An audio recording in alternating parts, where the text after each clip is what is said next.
So hello and welcome to an episode of Seasons 4. As you can see, you join me in the B Class, and today I'm just doing a bit of an update video. I know I haven't posted much in the last month or so. Hopefully that's going to get better for reasons that I'll explain in this video. The first thing I wanted to talk about is how things are going with the cars. Now obviously I've got the B Class. This is due for its first service and MOT. When I bought it, it already had a fresh MOT, it just had a service as well, which is fantastic. But obviously I've had this car nearly a year now, so that's quite scary. It's about 11 months I've had this car, and it does need its first service and MOT since I've bought it. So hopefully that'll be fine. It's done a few more miles than I thought it would have done. I was quite surprised actually. It's done, since I bought it, I've about 11.5, nearly 12,000 miles. So in a year I'll probably do about 12,500 miles, which yeah, I didn't quite expect that. I thought I'd buy this car and take a little bit of mileage off the SLK. And actually I've taken a whole load of mileage off the SLK, so that was quite a little bit unexpected, but it was one of them where I did think, do I actually need a day drive? I'm going to do that many miles a year, and I thought, oh, let's just have a second car, keep the SLK as a weekend car, so have a second car for the actual daily driving. And I'm glad I did now, actually, because actually it's worked out all right. It has kept a lot of miles off the B Class, off the SLK rather. Now the B Class, I did actually buy it with 14,500 miles on, being that's very low for a 9-year-old car. And it seems almost a shame that I've put nearly 12,000 miles on it in a year. There's two ways looking at it. Either you buy a low mileage car and you keep it low mileage, it's almost a shame to use it and every day and put loads of miles on it. My sort of view though, which I sort of take the stance of, well, it's a low mileage car, which means I actually get to keep it for longer. If I bought a 50,000 mile car, you know, obviously they only do so many thousand miles every car. And actually, hopefully I'll get maybe another couple of years out of it. You know, it'll be quicker to get to 100,000 for me on a 50,000 mile car than it will be on this one. So hopefully this car's going to last me quite a while. It's certainly very nice to drive. I'll probably do a separate video actually, so when it gets to a year, just doing a bit of an update on this car and a long-term review as well. So this one's going in for service and MOT on Wednesday. Hopefully it passes, fingers crossed. I've been around, had a look at all the tyre stuff. There's nothing that's throws up a surprise for me. But I don't, until they get it up on a ramp or until they lift up the bonnet, I don't know anything about that stuff, so that's why I leave the professionals. So in terms of getting more time for myself, obviously it's Saturday morning at the moment. I've been at work all week, so I don't usually get that much time to myself during the week. And one of the other things I wanted to talk about was the Mercedes Club. Now, I've done quite a bit in the Mercedes Club. I've been a member for over 4 years and an official for about 3 of those years. And I've recently decided to leave the club. Now, I'm not going to go into the reasons, because they would be here for quite a while, and I don't really just want to drag it up, really. That's my other reason. I want to let what's happened, what happens now. I've left the club, that's it, I'm done. You know, I'm walking away, and I'm not really going to say much more other than that. I'm going to let the dust settle and just move on in my life. You know, I spend a couple of hours every weekend, usually on a Saturday or Sunday morning, doing all their social media. And one of the things now is that I can actually sit here and film videos and then edit them and put them up onto YouTube so you good people can watch them and subscribe to my channel while you're here.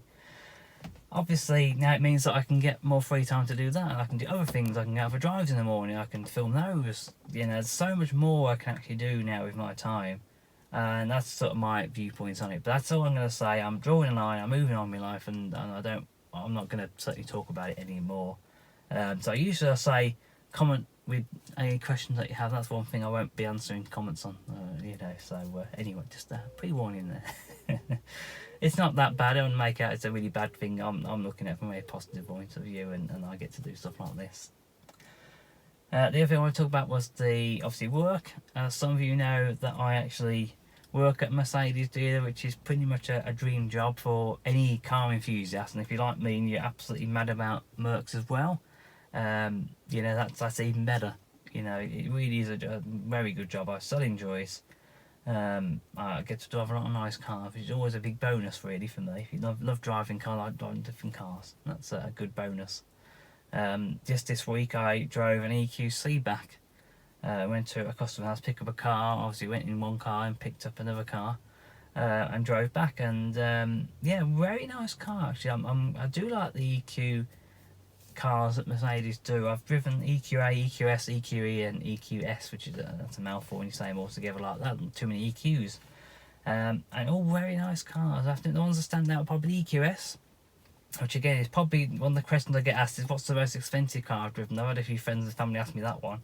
So I've been at work, and that would probably be the case with that one.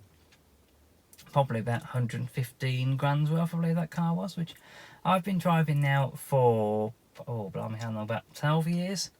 So I haven't had an accident. I think I'm a relatively good driver. However, I am slightly nervous than other people on the roads. That's the only thing that does make me nervous. I know my own driving is alright, but it's other people I do question at times.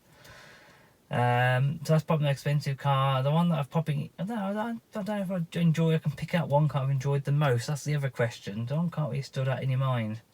No, not really. I get to drive so many nice cars. There's certain cars that I like more than others, shall we say. I've driven like AMG SLs and S63.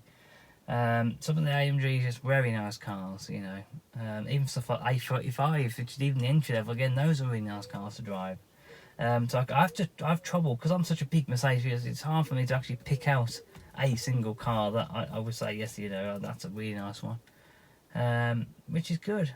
But yeah, that's enjoyable. I do enjoy it. So the SLK, I've been driving that. I've done 1,500 miles this year so far. That's since the end of January when the MOT happened. That's when I usually base how many miles I've done because it's easier as a point of reference. So that one's a lot better. I was like, last year I did 900 miles and I was really questioning at the beginning of this year, am I going to keep the SLK because I'm not doing the mileage? Well, you know, yes, I'm not doing as many miles as this B Class, for example, but that's not the idea of the SLK, and that's the idea of this B Class. So, yeah, it's I'm still enjoying it. I still think it's a lovely car to drive. I am going to do some buyer's guides for it as well, and then maybe show car detailing guide sort of thing. There might also be a few other little things that might get touched up, a few little paints and some little dents down the door, pull out and stuff, and I might possibly look at getting those done as well.